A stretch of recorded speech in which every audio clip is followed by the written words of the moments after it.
Dana White threw out a very bold claim stating that if Ronda Rousey was to come back and fight, that the pay-per-view buys would surpass that of Nate Diaz and Conor McGregor. So here's what Dana White actually had to say back in June, and then we'll get forward to what he said on Ronda Rousey as of recent. I'm hoping we're going to get Ronda back. She actually just had surgery on her knee yesterday, nothing serious, just get in there and scope it, clean it out a little bit. I remember him saying that. And then his recent quote is she's definitely not fighting in New York. White said on the UFC Unfiltered podcast, I'm actually going to start building the New York card this week. So I actually watched in detail his interview when he was on The Herd, when he discussed this matter, and he was talking about Ronda Rousey in general, and he stated that if Ronda Rousey was to come back and fight, Colin Cowell proposed the hypothetical situation. She was to come back at the card in New York. Would it sell out? Would it have more pay-per-view buys than Nate Diaz, Conor McGregor? And he simply stated, yes, it would. Colin Cowell was shocked. I was shocked. Dana White knows his industry better than anyone. He knows what it takes to sell a card. He knows what it takes to get the fans into the building. I don't agree.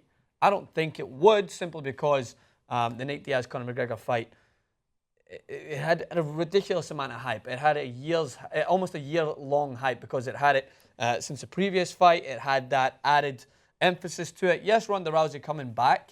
The comeback of Ronda is going to be something that people are going to queue up to see. The only thing that I think would short sell it is there's not that set up revenge proposal that we had with Conor McGregor. That's true. The revenge component to it, where if she was coming back to fight Holly Holm and they had finished with some bad blood, maybe, just maybe. But her coming back is more so coming back to kind of prove to herself, to her fans, that she can come back and still compete, to be at that elite level. Whether she fought Amanda Nunes, who, my God, I would be scared of taking on Amanda Nunes from what we've seen against her against Miesha Tate. The way that the women's division is shifting hands so quickly, I think that kind of takes away from what would be a spectacle. They need a queen bee. They do. They need a queen bee on the top of the women's division.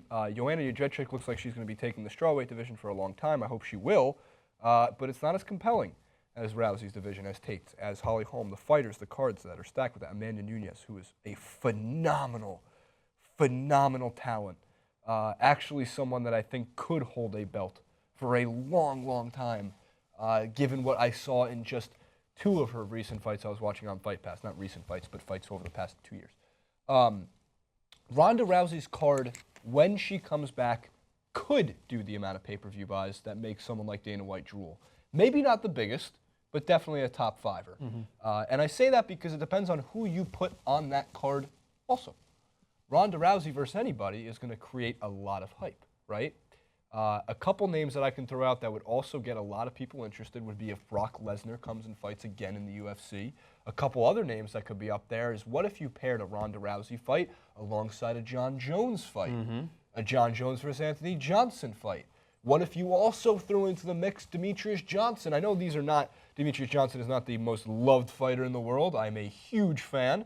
But I think if you stack it enough, top to bottom, in the style that UFC 200 tried to do, but you actually pulled off great fights, you can draw some hype. You can build that to over 1 million pay-per-view buys. I now think there's a couple options to get over 1 million pay-per-view buys. And this most recent, the numbers from McGregor Diaz 2 was 1.5. I think it was third. Yeah. Also had one of the highest gates. It was way up there. Of course it did. By the way, just because 205 is out of the question at Madison Square Garden, there are 2 possibilities left for Rousey in 2016. 206 in December 10th in Toronto. That doesn't seem like the one, but 207, New Year's Eve. The eve of the New Year's Eve of the eve, to which I actually looked at Francis this morning, and I was looking up that card because I'm going to buy tickets to that. I really want to go to that, whatever it is, just because it's in Vegas. I love the Vegas, as they say in the show, the OC.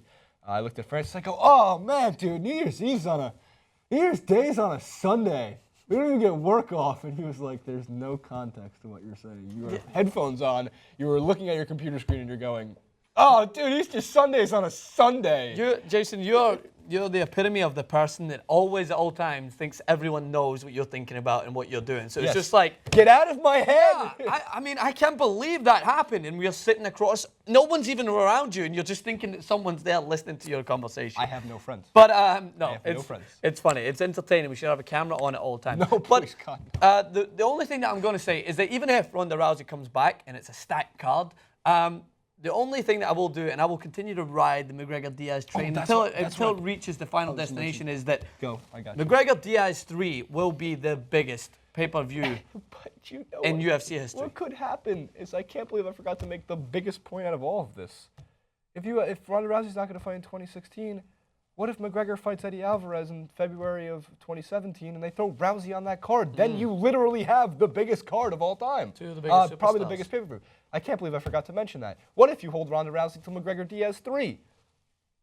Yes, then you're just that's kind of what I think Dana White has in his mind. My I head think that's hurts. his ideal situation. My But head hurts. the reason McGregor and Diaz's next fight, of course, it's going to be the biggest pay-per-view because now you actually have a great case study. You have two clear examples as to what you're buying, right?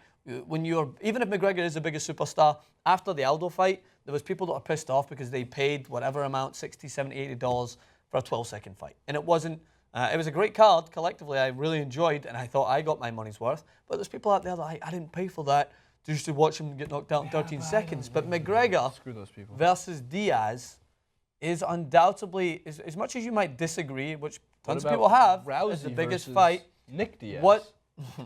What that fight was the best value for money I think the UFC has had in a long while, specifically needed in the recent cards. Keep forgetting other pairing options. Nick Diaz's next fight in the octagon. Throw Rousey on that card. You're going to get like the Diaz brothers are at the highest potential peak viewership they can possibly be at, and they can ride that wave for 6 months at least. Throw Nick Diaz on a card alongside a Rousey fight, and you're still talking a lot of pay-per-view buys. A lot. Rousey brings in a big, big audience.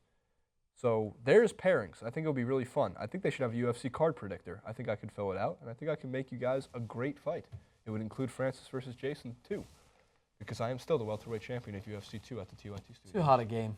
Comment below. Tell me what card Ronda Rousey will be on. 206, 207, 208, 9, 10. It's going to be one of those. Has to be one of those. And who could you pair with it to get over 1 million pay-per-view buys? Or is it her alone enough? At Ferns_Maxwell on the Twitter. At JasonRubin91 on the Twitter. Instagram, all the good stuff in the description box below. Check out our podcast through TuneIn. You can go to the website, tunein.com. You can sign up for TuneIn. They have tons of awesome podcasts, and you also get access to TYT Sports Podcast. We'll leave you the link to that in the description box below as well. We appreciate a follow on TuneIn as much as we appreciate a subscription to TYT Sports.